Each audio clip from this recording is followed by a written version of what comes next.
ผมสวัสดีครับพี่น้องสวัสดีวันแรงงานเนาะครับมื้อนี้ก็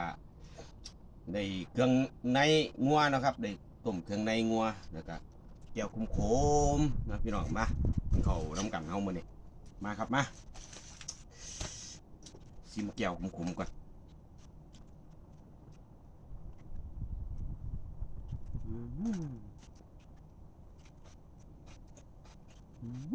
ผมปิด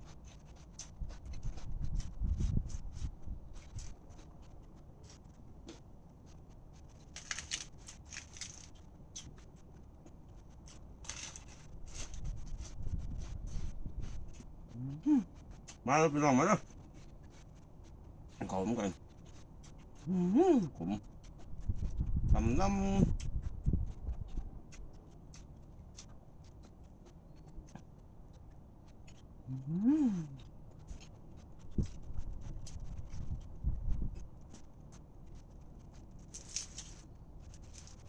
อ้าว